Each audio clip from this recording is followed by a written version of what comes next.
And the big thing to me in this series is if Carey Price plays, it's extremely scary. And even worse, if Gallagher's there, his impact is massive. If anyone's going to rob a series, it's going to be Carey Price. Exactly.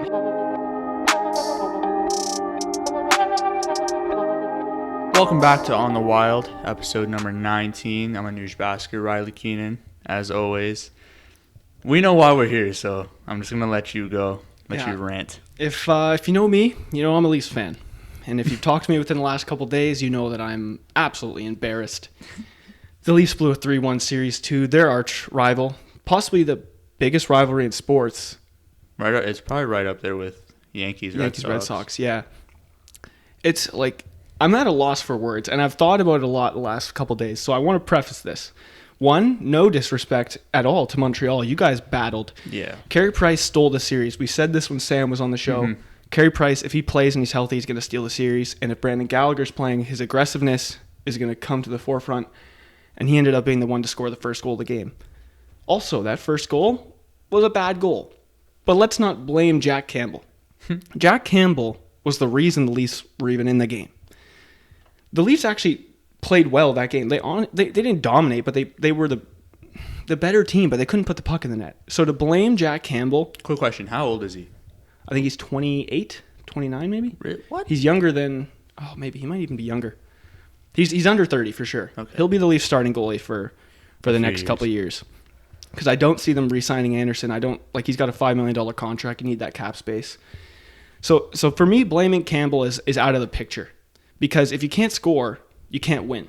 So if you score one goal and you scored in the last minute, how do you expect to win the game? Campbell played great. He had a .934 save percentage and a 181 goals against average in that series. He was great.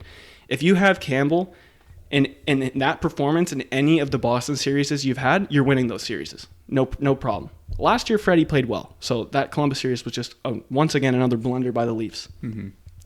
Marner, Matthews, you should be disappointed in yourselves. I boost you guys all the time, but you didn't show up. In Game 7, you didn't show up any game after Game 2. Marner, you're picking, and your patience is some of the best in the league, but sometimes you're overly patient and you don't shoot the puck, and I don't understand it. And then the other Leafs, you got impatience all the time. You're constantly just throwing the puck away. You have no ability to kind of read the play. And a lot of us Leafs fans, we've tried to talk about, where do we go from here? And I really don't know, because so many people are saying, trade Marner for an elite defenseman. It's not that easy, because isn't his contract super big? Yeah, he's got an $11 million contract. And the people are saying trade him for an elite defenseman. What does that do for you? Because defense wasn't your problem. Your problem was putting the puck in the net. And now you're getting rid of a guy who was a top 5 scorer in the league this year. Obviously, he hasn't shown up in the playoffs. He hasn't scored a goal in the playoffs in over 2.5 years. Yeah, that was surprising to me, because I saw a lot of people trashing him on social media, saying trade him to New Jersey. Yeah. All the any bad team. And then I asked you, I was like, was this a 1-year thing, or is this a trend? He just doesn't play well in the playoffs, but he obviously hasn't. So it's been a trend. The criticism is definitely deserved. Yeah, and he's had boneheaded play. I think he's had the same amount of playoff goals as he has penalties or a shot over the glass penalties, delay of game. But the problem with this Leafs team, obviously you look at the top and guys not being productive. And we know the contract situation, the Tavares contract. Listen, I'm so sorry to rag on Tavares because he went through hell in that series going through that injury. He doesn't even remember it really happening. But that $11 million contract puts him into a downfall right away, because Matthews deserves more than Tavares, and Marner sure as hell deserves more than Tavares. Even though Tavares does so much for you, and not having him in that series sucked, that's not the reason why they lost. So to say, we didn't have Tavares, that's why we lost, come on. You guys were up 3-1. Do you think that if he was there, maybe in Game 5 and overtime, they win that? I think if Tavares was there, it would have been a much different series, but I don't think it's fair to say because he wasn't there, we lost. Okay. Because there were, at the end of the day, they were up 3-1. Mm-hmm. Yeah. Yeah, and you're the best team in that division. You got good goaltending, good defensive work. You can't put the puck in the net. The Leafs need to stop signing small, talentless players. Like the Kerfoots, the Makhayevs, the Engvalls. These guys work their asses off. But they don't really have talent, and they don't have hockey IQ. They don't know what play to make. Kerfoot was battling all Game 7. He had 2 chances on 2-on-1 where he couldn't get the pass through. It's come on, man. You got to get through. And Zach Hyman, debatably the hardest working player in the league. You can't be playing on the first line in that game. After 2 games of losing and going to a Game 7, you need to switch it up. And the coaching showed that it's unadaptable. They waited till there was 5 minutes left in the game to make a change in the lines. You're down 2-0. You waited till 5 minutes left to say, you know what, let's move Nylander up, who was the best offensive player for the Leafs in the series. That's the most important thing for coaches, in my opinion, especially in the playoffs, is being able to adapt and change what you're doing according to what your opponent's doing. Yeah. You see it all the time in every other sport. Yeah, and what also didn't make sense to me is you bring in Wayne Simmons and you trade a first-round pick for Nick Foligno, who granted was a little hurt in the series. He missed a couple games, but once it's Game 7, it's go time. Mm-hmm. And he knew that. You had him playing on the fourth line, and you had Engvall playing on the second line. And Simmons was playing on the fourth line pretty much the whole first round, and he was playing it pretty much the whole year as well.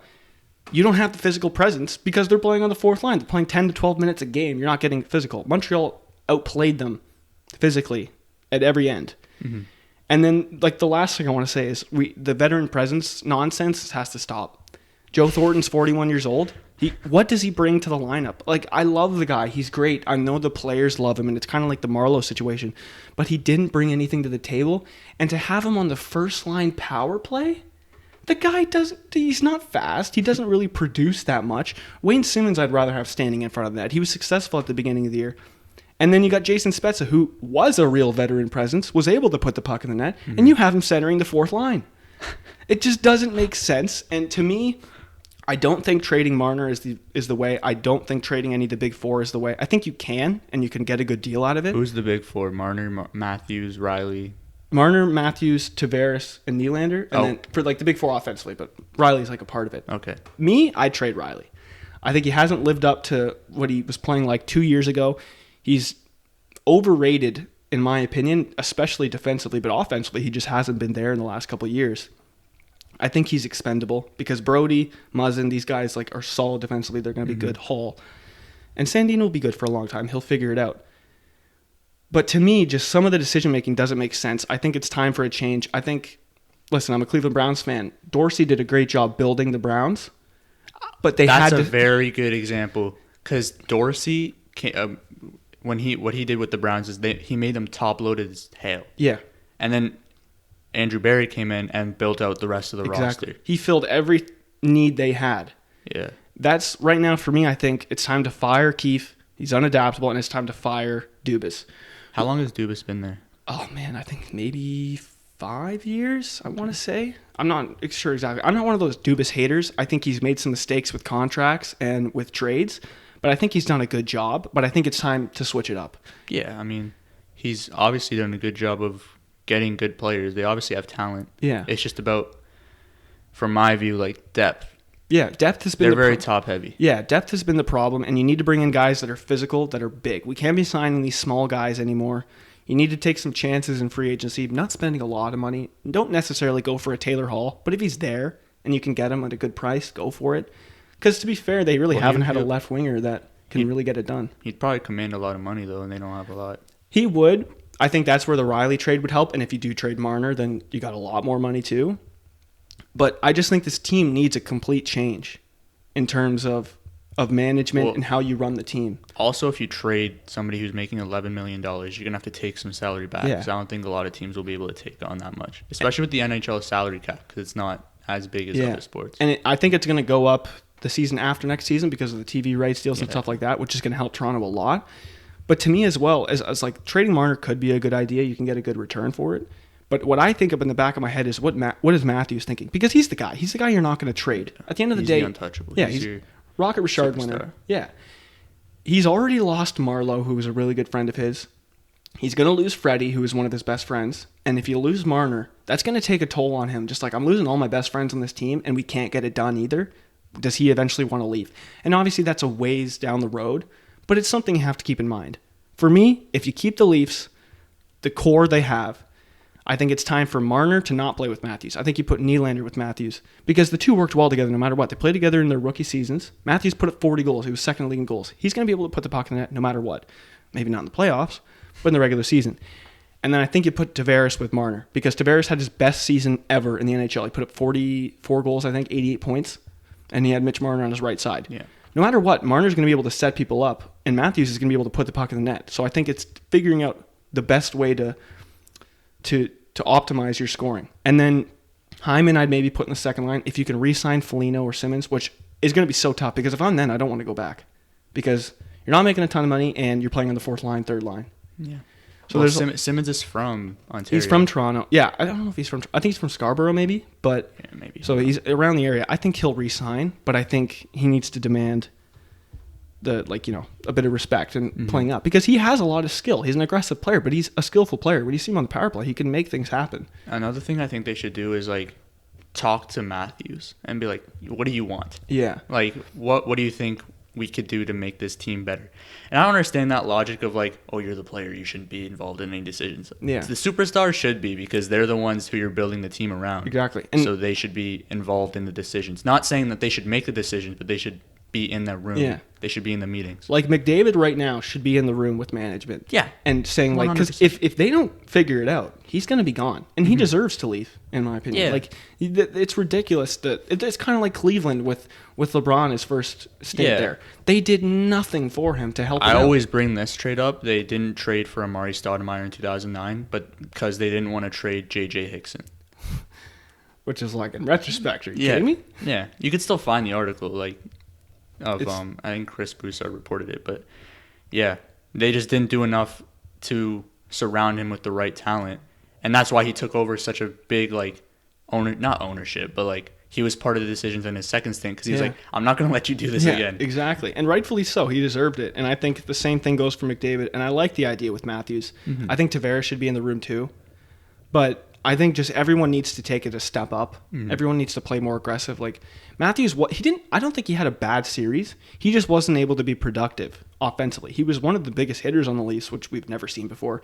He's always been a good defensive player. His stick work's crazy. He just couldn't put the puck in the net. And Marner, at the end of the day, he just couldn't really get anything going. And that's maybe your biggest concern. And there's a lot of time to think about what we're going to do here, but it's tough. And it's unacceptable to happen 5 years in a row. Like with Washington was understandable. You're young guys. Boston, the first two series is whatever, tough goaltending. Defense wasn't great. The guys are still young. But Columbus and Montreal now, it's embarrassing. Yeah. It really is. Yeah. Yeah. I mean, couldn't have said it better myself. Yeah. I mean, I couldn't say anything. Like, I have no idea. Yeah, but looking at basketball now, though, Yeah. what did you think of Trae Young and the Hawks? I know we've ragged on him a bit. Yeah. Literally, like, multiple times. Multiple episodes we've talked about Trae Young's lack of effort on defense. Yeah. How he's kind of annoying, which he is. He is a bit of annoying, And but just the way he, like, draws fouls, it's kind of like, yeah, it's not really and basketball. he complains a lot too. But But- he has gained a lot of my respect in ton. in the series against the Knicks. I love what he's been doing because Oh, yeah. he's the best player in that series, and he's acting like it. Yeah. And the way the New York crowd is attacking him, which I love. Like I love Yeah. the intensity of the crowd, and he's just playing with them. I love it. But Like dude, taking a bow after Also, the three. side note, crowds need to chill. There's Yeah. been like 5 things over like the past 2 weeks of just like fans just Yeah, like the Westbrook popcorn, the Kyrie water Kyrie, a New York fan spitting on Trae Young. bottle. Yeah, like it's getting a little out of hand. Yeah. Spitting is just mad disrespectful. That's in the general. most disrespectful thing you could do to somebody. Especially in COVID too. Like that's even it Yeah, doubles like the down. pandemic's not over, bro. Yeah, Like exactly. Like the Westbrook one, I was a bit like it's popcorn, dude. But I Yeah. do get it. Like he's had a lot of that stuff before. Like in Utah, he had a big problem. So I get it. there's multiple in Utah. Yeah, And I think there was there's another one in Philly. Remember when the fan flipped him off? Yeah. It's just like people need to chill out and realize like you're a spectator and you're paying to watch these guys go to work. And You're these players are human. yeah, They're not. they're regular people at the end of the day. Yeah. Just unbelievable at basketball. So treat them with some respect. Yeah, Because you're there to watch them play. Like, Yeah. just grow up. exactly. But going back to Trae Young, Yeah, just the way he played the crowd as well.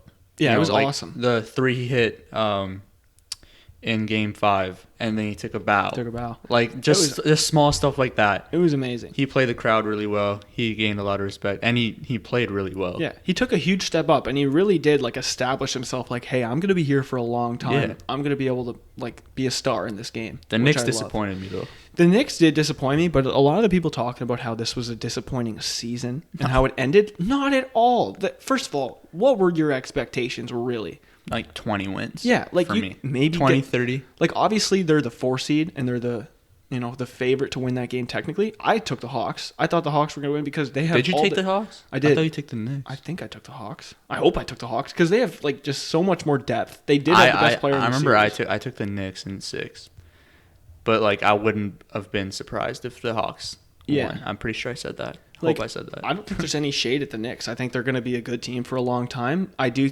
Derrick Rose coming back and playing not his normal self, but coming close to it. It was really awesome to see. Barrett, he didn't offensively, he wasn't really there, but defensively, he's shown that he can be a great perennial defender.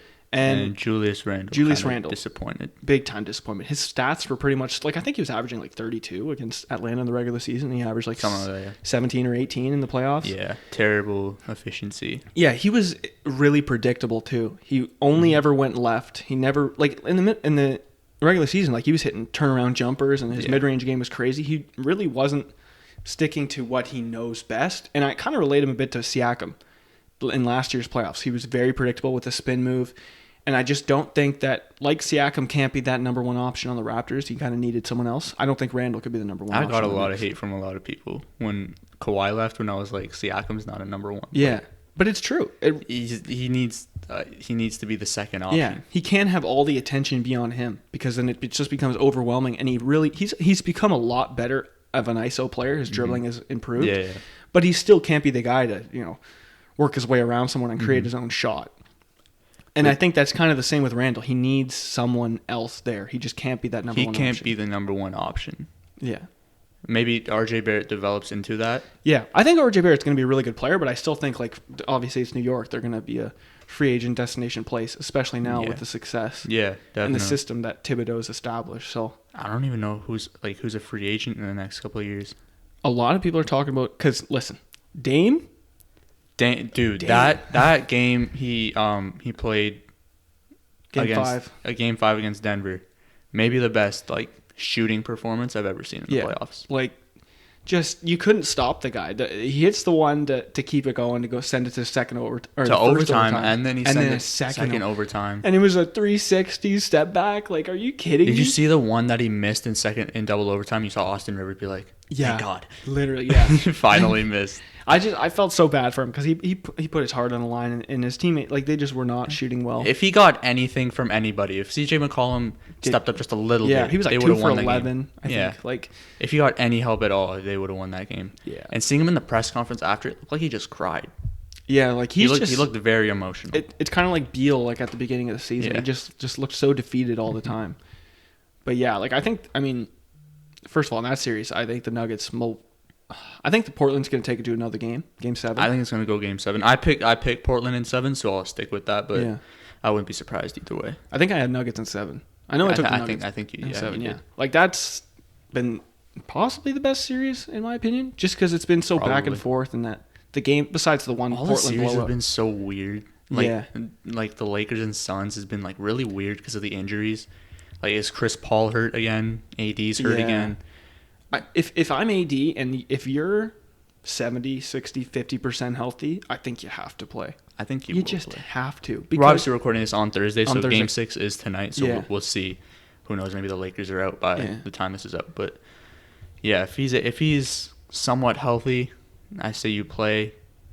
But at the same time, you don't want to risk it. Yeah, that hard. It's a tough situation, but if you do end up getting hurt, you'll probably miss a bit of next season. It wouldn't be that too big of a deal. Because I did read that LeBron told him to not rush, because this is very similar to what LeBron had a couple years ago. Remember when I think he tore his groin. This is just a strain.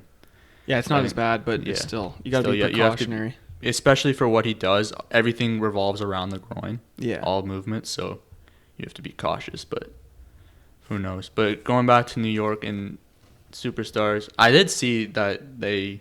a Damian Lillard rumor. If he was available, they'd go hard at him. I saw a Dame rumor and I saw a Beal rumor as well. But I don't Beal would be a great number one option, but I still don't think that team can go too deep. Mm-hmm. Obviously, they're pretty young, and Barrett's coming up, he'll be a third option. But I still can't see Beal being the guy to take him all the way. Because even on the Wizards, the Wizards have a good team. Obviously, they played the 76ers. I wouldn't say they have a good team. Not good, but it's the guys are above average. What about Russ?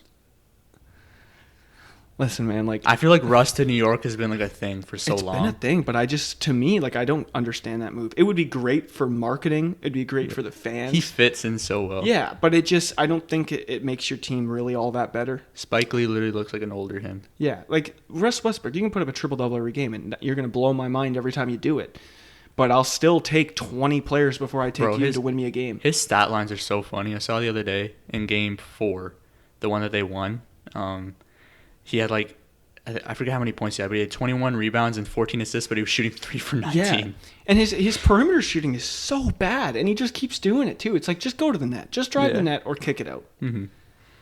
But I feel like he's at that age now where he's lost a little bit of athleticism, especially with his injury history. Yeah. So he kind of has to, but true. Yeah, he's a struggle from the perimeter. But he's still like, I feel like he gets a bad rep for being a bad teammate, but when you talk to people who's played with him, yeah, they all say great things about him. Like, no one says anything bad about him. True. Speaking of teammates, the Lakers and the Clippers. So many people talked about how both teams got better this year and they have way more depth. They have nothing. Like, first of all, Kawhi and Paul George have not stepped up their game. Like in both years. Yeah, I think he's averaging like 30 points, which is better than he did in the regular season. But he hasn't elevated his play at all. His defense hasn't shined. Just look how he played in Game 5. He was part of the reason they lost. Probably the main reason they lost. Yeah. Airballed the 3 at the end. Rondo was like super mad about it. Yeah. But he turned the ball over I think a couple times down the stretch. He just didn't play well. Rondo turned it over as well, and Paul George just didn't have the ball. Yeah. Like late in the game, so I don't know. I think once again, like I think they can push it to a Game 7, but I just think Doncic has he's been the best player in the series. Oh, no by doubt. far. And like Porzingis has been the biggest disappointment in playoff basketball right now. Bro, you're 7'3". Get inside. And he just like he's never gone back to that Knicks form of just being a dominant player, and he just doesn't seem all that confident in himself. So Doncic has taken a lot of the load, but I mean he did hit a huge shot though, the corner 3 to put them up 10. Yeah, but Doncic is just proving like this is going to be my league for years to come once Bron's gone and stuff like that.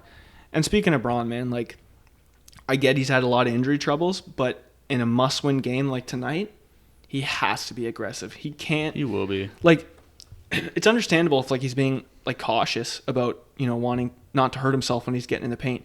And at the same time, the Suns have done a great job of clogging the paint. They're building a wall and making the others hit shots. Yeah, but when the others aren't hitting shots, then exactly can't really do anything. The Suns defenders have absolutely no respect for the Lakers shooting, and rightfully so. Yeah. They're shooting 30%. Exactly, they're shooting horribly, and LeBron is even like I think like his 40% of his shots have been 3-pointers. Yeah, it's like that's not your game. It never really has been. But you could tell he's not like he's not 100%. Because if you watch him before the injury and just like how he would like kind of his burst. He doesn't have his burst. He doesn't. But at the same time, like he's not as aggressive, and it's understandable. But at the same time, it's like in a must-win game, he can't be passive. He can't. Oh no, he can't be passing up shots. I think he's not going to be the problem. It's going to be everybody else. Can they hit their shots somewhat consistently? Yeah, they don't have to hit 23s, but if they can like maybe shoot 37 or 38% instead of 24. What did I just say? 24%. 24, yeah. I mean, it doesn't help that Schroeder's been abysmal and that oh my god, Harold's been okay, but he hasn't been getting playing time. Harold just doesn't play. Yeah. I don't understand that because he plays with high energy. Yeah, and that's like what they need. People are talking about like, oh, Drummond hasn't been all that great. It's like Drummond's never really been a guy to get it done to put up a 20. I don't think Drummond has been that bad. He hasn't been like great, but he hasn't been bad. Yeah, like he hasn't been bad, but he just hasn't elevated the Lakers. He somehow gets blamed for everything. Like AD will have a bad game, and all of a sudden it's Drummond's fault. Yeah.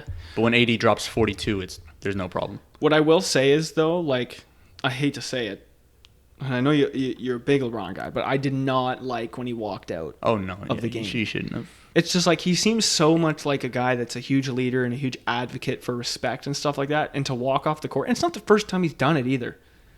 Like he's done it multiple times. He did it last year. I think he did it against Miami. Yeah. In the bubble, but it's just a bad look. Yeah, it really is. Like the Frank Vogel, their coach, said he was just going to get his treatment. But it's like there's 5 minutes left. Just stay on the bench. Yeah. It's just a bad look. I'm sure it won't affect like the team chemistry or something. I've seen that people say that like, oh, he's ruining their chemistry. No, Like, no. that doesn't affect what any of them do. Yeah, he was just getting his treatment, but at the same time, it's just a bad look. You know how it's going to be taken. He's been in the league long enough. He knows better. Yeah. Do you think that LeBron needs to guard D-Book? Late in the game, yeah. Because I think it'll be a close game. I hope everything we're saying is true. Like, it's gonna be a close game. I really hope. Yeah. Hopefully, it's not a blowout and we just don't look like we'll idiots. look like idiots on Saturday. Like, I could very well see it be a blowout for either team because I think the Lakers are going to come in with a chip on their shoulder. Lakers are not going to blow them out. No. But like the Chris Paul has not been playing Chris Paul basketball, and he also got hurt. He got hurt again. So his shoulder, looked like it was hanging on by a thread. Very weird series. Yeah. Very so weird series. D-Book's gonna have to take it to another level. So I think. And he's impressed me a lot. Yeah, like him in the bubble last year was crazy. And he's taking not, it up to another level now. He's not afraid. Yeah. So I think got to put LeBron on him because you got to bring that pressure and that intensity and be like, hey, like this is your moment. What are you gonna do with it? Yeah. Because you saw. I think he'll take him. I don't think he'll take him the whole game. Maybe like fourth. If it's close in the fourth quarter, he'll take him. Mm-hmm. Somewhere he did that with Jamal Murray last year. James Harden. Yep. He would take them late in the game. So and they'd be so ineffective as well. I think it'll be the same thing here. Yeah, I could see it. That series is going to be super interesting. And another one, I talked about Porzingis being my biggest disappointment. Not my biggest, the biggest disappointment in the playoffs. The biggest surprise, Dylan Brooks. Yeah, he kind of came out. He didn't come out of nowhere, but he didn't come out of nowhere. But he averaged I think 17 points the regular season. He was putting up 26 in that series. He was the second option for Memphis, and he was playing great defense. Unreal defense. He's going to be a perennial all defensive team player, and Ja Morant too. Ja came out really. He went back to rookie of the year form, but on steroids. Legit, dude. He is just balling. He's so confident in himself, and I love it. What he was doing in the play-in games was incredible. Mm-hmm. And then game 1 against Utah, it was awesome. But at the end of the day, they're a young team. They don't have too much depth yet. And Utah, top 5 offensively and defensively, it's to be expected. They're the youngest. Memphis is the youngest team to make the playoffs, I think, since OKC. With KD, Harden, Russ. Wow. Not saying they're as good, but it's a very it's a good sign. Yeah, that team's got a lot of upside, and if Jaren Jackson can stay healthy, they have good coaching. The only thing is that they're in Memphis. That's the only thing. Yeah, it's not going to be necessarily a free agent destination. Nobody's going to sign with them, so they're going to have to build through the draft. Yeah, which they've done a good job of doing so far, but they're going to have to keep doing that. I do think though that it's a tight knit group, and I don't think that there's going to be guys that are going to go for a payday when they become free agents. Ja, I see Ja as a Damian Lillard, a super loyal guy. And, guys, the team takes a chance at him at number 2, even though he was obviously number 2. But the way he played first round March Madness was crazy. But Dylan Brooks, Brandon Clark, obviously he didn't take a step up at all. But Desmond Bane. Yeah. He was the highest 3-point shooter of all rookies. Really? Yeah. Oh, wow. And then Anderson, he was I think he had the most steals so far in the first round. They have a good group, and I think they'll have it for a while. He's solid. I don't think he'll be there for a long time, but yeah, but he's playing the best basketball of his career with Memphis. He's loving it there too. I really like Memphis a lot. It's one of my favorite teams to watch. It's sad that they got out, but I mean, what do you expect? They're a great young team. They have a bright future. Yeah. It'll be tough in the West, though, because I feel like there's a lot of teams coming up. I think it's only a matter of time before New Orleans is really good. Because I think they're going to – I don't know if they're going to have Lonzo by next year. No, I think they'll, sign and trade him or something. Yeah. To, New York. That would be cool. That's a player. Yeah. That would work well for New York, I feel like, because Derrick Rose coming off the bench, I feel like would be – I think he's a free agent, too. Oh, yeah. Do you think a lot of people are talking about him going to Chicago. That'd be cool. That'd be cool, but I don't know, because Kobe White seems like. But I mean, that'd be a nice mentorship. He'd come off the bench most likely. Yeah. But that'd be cool if he went back to Chicago. Yeah. I wanted him to go back to Chicago when he was a free agent when he signed with Detroit. I wonder though if he'll never do it because just the fact that when they did trade him, he was so emotional about it and he wanted to stay there for his whole career. Maybe that he's just no, I don't want to come back. But I feel like it would also be an amazing. I feel moment. Like he's not that type of guy. I don't think he holds grudges. Well. He does a little bit. If a guy says he's trash, he's going to go put up 30 and say, yeah. But I don't think he's against going back to Chicago. Yeah. I think he'll welcome that. Yeah, it'd be just such a great story. Speaking of Chicago, though, Chicago's own Lil Durk and Lil Baby are dropping the voice of the heroes. The voice of the heroes. It'll be out by the time this is out. Yeah, it'll be out tonight at 12. Mm-hmm. I'm actually really excited for it. Yeah, because the first track is really good. Yeah. And I was expecting like Lil Baby to carry, because like Lil Durk is like, I feel like he's hit or miss to me. Yeah. Like Laugh Now, Cry Later, the feature he had, I thought it was the Really best good. part of the song. Yeah. I thought he did better than Drake. And then there's some other songs where I'm like, Yeah. But I think he had a better performance on the first track than Lil Baby. Yeah. So I'm very excited for it. I'm really excited because like apparently there's some good features. I think you said there's like Travis Scott, Meek Mill, Rod Wave. Yeah. Pretty sure there's another one. I'm It's just blanking on it. It's a good set of people, and I think like Durk is like a good kind of singer, and I just love like hearing him sing, and then Baby just come in really hard, just going on. The only thing that kind of scares me about it is it's like 18 songs. Oh, So that could be like that's a lot. bit much, but yeah, we'll see. it is what it is, I guess. But yeah, I'm excited. Mhm. Speaking of collab albums, though, like what's your favorite collab album all time? Watch the Throne.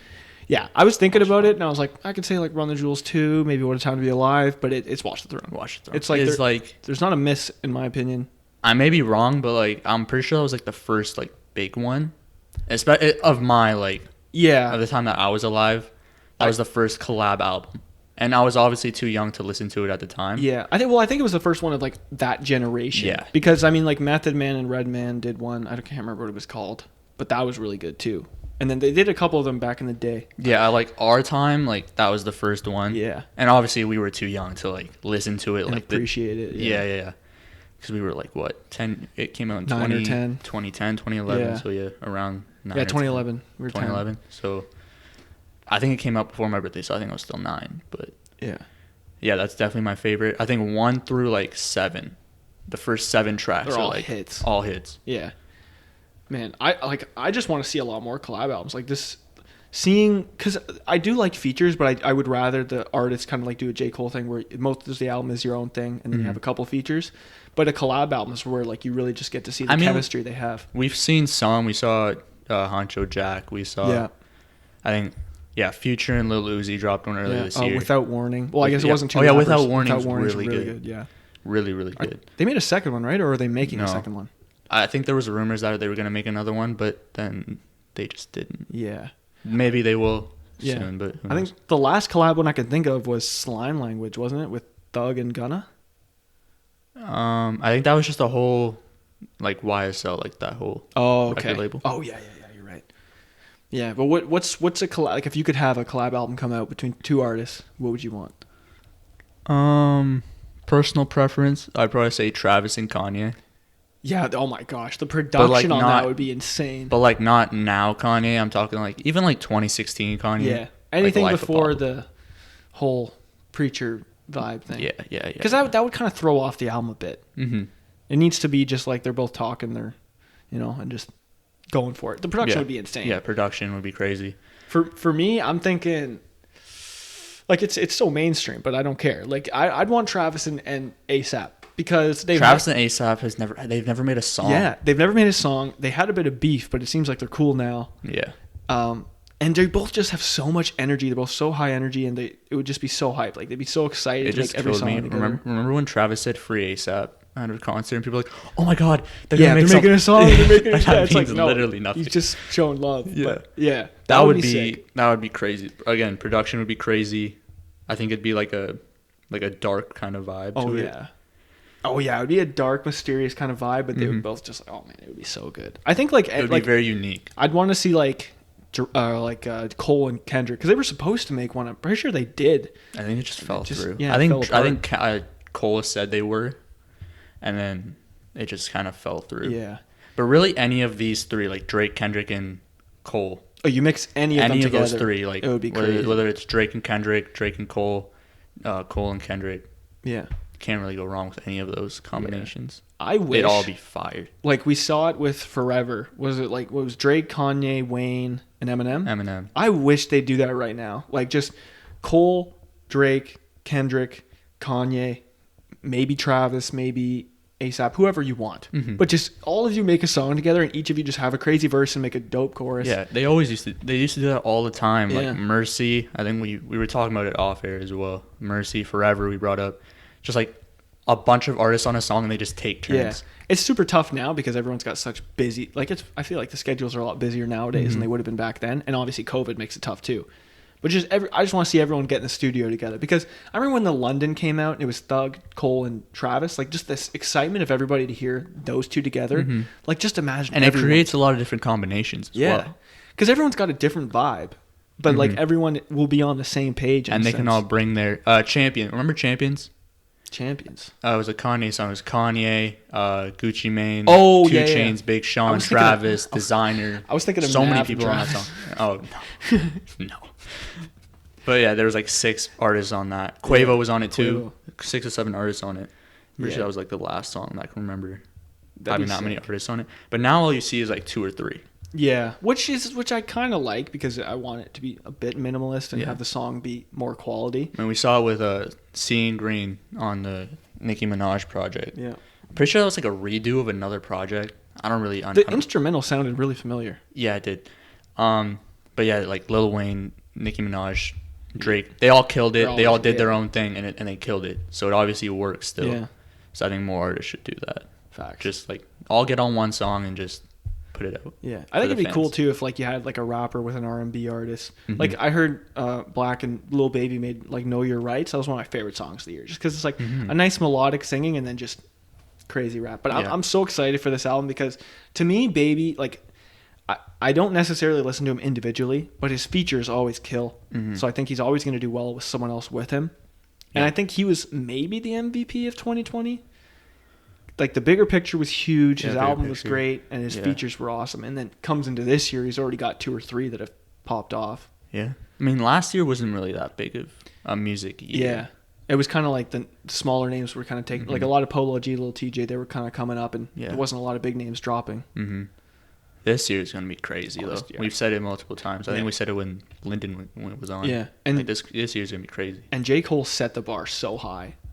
Like whether you like the album or not, like if you're a J. Cole fan, I don't understand I don't understand how you don't like it. Yeah, to be honest, if you don't think it's on par with 2014, then that's understandable. Or his earlier work, which I get as well. But if you're just a natural J. Cole fan, I don't get how you don't. I've just seen a lot of people call it like mid. I don't really get it. I'm also a huge J. Cole fan, so like maybe that's it. But I think too, like it wasn't like 2014 was like they were songs with like a set chorus, like everything had a huge message, and his songs did have a message, but I think it was kind of a bit all over the place. Not a bad thing at all, but he's kind of just like, you know, he's talking his whatever, like, you know, he's just going for it, and I like that. Like, be angry, be fully yourself, and that's what he kind of went for. So, yeah, I thought it was very, very enjoyable. Yeah. So, yeah, like you said, he set the bar. Yeah, he set the bar. I think if you're a big artist and you flop. Yeah, it's going to look real bad, because you've had so much... Because all the big artists, too, have taken breaks. Every single one of them has taken like 3 years. Yeah, 3 Drake, or 4 Travis, years. ASAP. They've all taken 3 years. Frank Ocean, people like that, like they've taken a while. So they've been sitting on music for a while. They've been able to dwindle down the best of the best. So if you come with a miss, it could be detrimental. Yeah, everybody got to step up the game this year. But I think that's a good place to wrap up. Yeah. Thank you guys for watching. Thank you guys for listening. Make sure to like the video, subscribe to the channel if you haven't already. Comment down below a collab album that you want to see. And we'll see y'all next week. Take it easy. Stay well. Peace.